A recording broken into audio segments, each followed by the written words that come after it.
اسلام آباد میں شنگھائی تعاون تنظیم کا 2 روزہ سربراہی اجلاس، غیر ملکی سربراہان مملکت اور مندوبین کی آمد جاری۔ بھارتی وزیر خارجہ جے شنکر اسلام آباد پہنچ گئے۔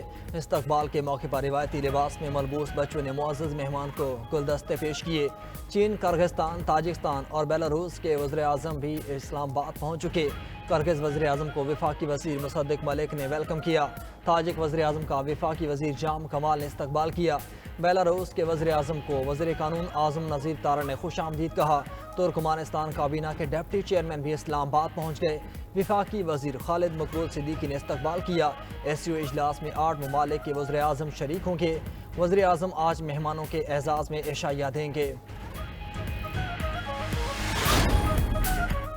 چین کے وزیر اعظم لی چیانگ کے اسلام آباد میں ملاقاتیں جاری۔ صدر آصف علی زرداری سے چینی وزیر اعظم کی ملاقات۔ دونوں ممالک کا پاک چین اقتصادی راہداری منصوبوں پر عمل درآمد تیز کرنے کی ضرورت پر زور۔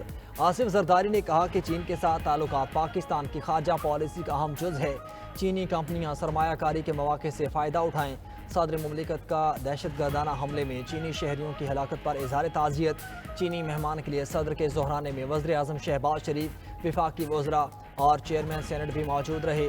چینی صدر کو اسپیکر قومی اسمبلی ایاز صادق اور چیئرمین سینٹ یوسف رضا گیلانی سے بھی ملاقاتیں۔ باہمی تعلقات اور پارلیمانی روابط کو مزید مستحکم کرنے پر اتفاق۔ تجارتی تعلقات کو مزید وسعت دی جائے گی۔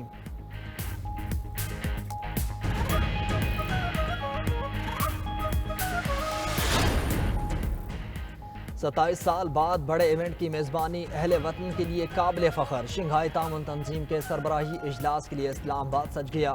رنگ برنگے پھول، گرین بیڈز، فٹ پاتھ اور برقی کمکموں نے شہری خوبصورتی بڑھا دی۔ سیکیورٹی کے بھی فل پروف انتظامات۔ اسلام آباد کے لیے ٹریفک ڈائیورژن پلان بھی جاری۔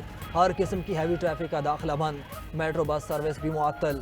جی ٹی روڈ سے پشاور جانے والی روات، چک بیلی روڈ، چکری انٹرچینج، موٹر وے اور ٹیکسلا روڈ استعمال کریں۔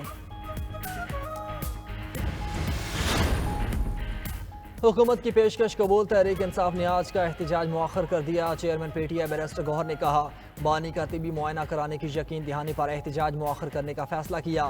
پیمز اور شوکت خانم اسپتال کے ڈاکٹرز آج بانی پی ٹی آئی کا معائنہ کریں گے۔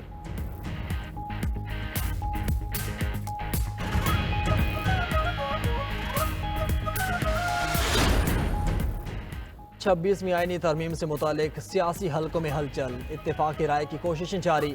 بلاول بھٹو زرداری اور مولانا فضل الرحمان کی ملاقات آج شام کراچی میں ہوگی۔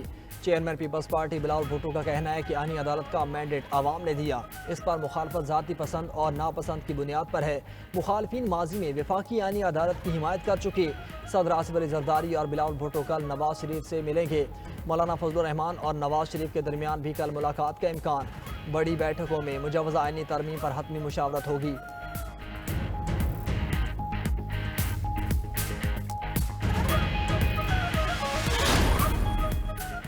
پارلیمانی خصوصی کمیٹی کا اجلاس کل طلب، خورشید شاہ صدارت کریں گے۔ آئینی ترامیم کے مسودے پر تجاویز کا جائزہ لیا جائے گا۔ ذیلی کمیٹی کل اپنی سفارشات خصوصی کمیٹی کو پیش کرے گی۔ قومی اسمبلی اور سینٹ کے اجلاس 18 اکتوبر کو بلائے جانے کا امکان۔ وزارت پارلیمانی امور نے 18 اکتوبر کو اجلاسوں کی سمری تیار کر لی۔ قومی اسمبلی اور سینٹ کے اجلاس میں اہم آئینی ترمیم لائی جائیں گی۔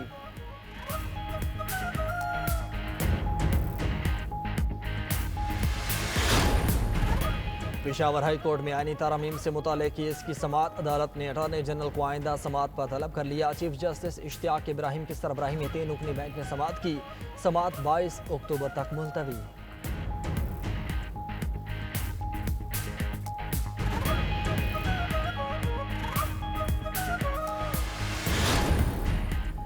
وزیر اعلیٰ پنجاب غیر قانونی ہاؤسنگ سکیمز کے خلاف انیکشن، D G L D A سے غیر قانونی ہاؤسنگ سکیمز کی تفصیلات 15 دن میں طلب کر لیں۔ اجلاس میں غیر قانونی ہاؤسنگ سکیمز پر پلاٹ فائل بیچنے کی پابندی کی تجویز پر غور۔ لاہور میں ٹرام وے پر بریفنگ لی۔ ٹرام کلمہ چوک، مین بولیورڈ، حسین چوک، ایم عالم وارڈ اور منی مارکیٹ سے گزرے گی۔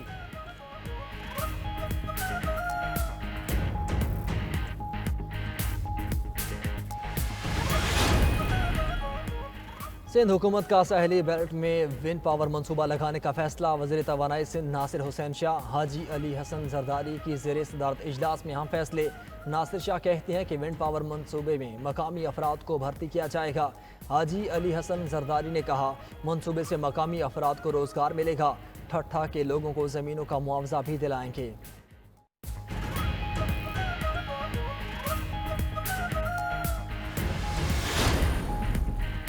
لاڑکانہ میں پیپلز پارٹی سندھ کے صدر اور چیئرمین پبلک اکاؤنٹس کمیٹی نثار کھوڑو کے گھر پر کریکر دھماکہ۔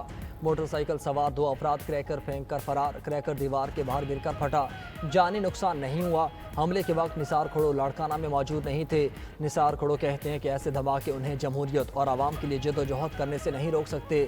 جدوجہد کرتا رہوں گا، کسی سے ڈرنے والا نہیں۔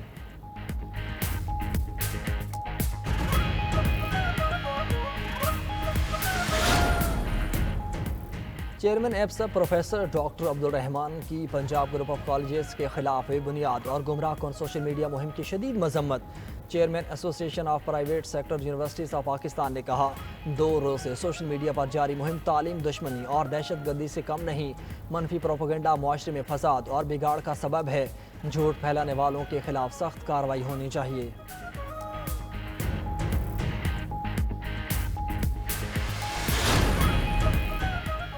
بیرون ممالک میں بھارتی دہشت گردی کے قابل تردید ثبوت۔ کینیڈا نے شہری کے قتل میں ملوث بھارتی ہائی کمشنر سنجے کمار سمیت 6 سفارتی اہلکاروں کو ملک بدر کر دیا۔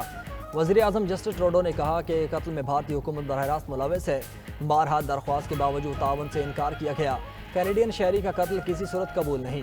ادھر بھارت نے بھی جوابی اقدام کے طور پر بغیر کسی ثبوت 6 کینیڈین سفارتکاروں کو ملک چھوڑنے کا حکم دے دیا۔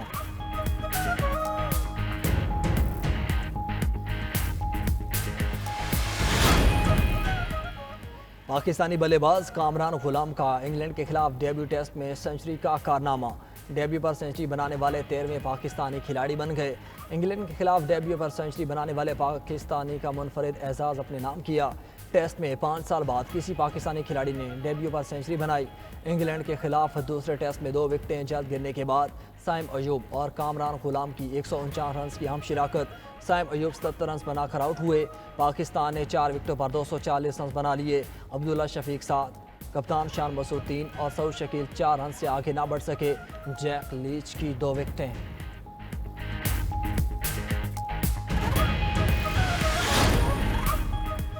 بابر اعظم کے حق میں سوشل میڈیا پر بیان جاری کرنے پر فخر زمان کے خلاف ایکشن۔ پاکستان کرکٹ بورڈ نے شو کاز جاری کر دیا۔ فخر زمان سے 21 اکتوبر تک جواب طلب۔ فخر زمان نے بیان میں کہا تھا کہ بابر اعظم کو نکالنے سے پوری ٹیم کے لیے منفی پیغام جائے گا۔ کھلاڑیوں کو مایوس کرنے کے بجائے ان کی حوصلہ افزائی کرنے کی ضرورت ہے۔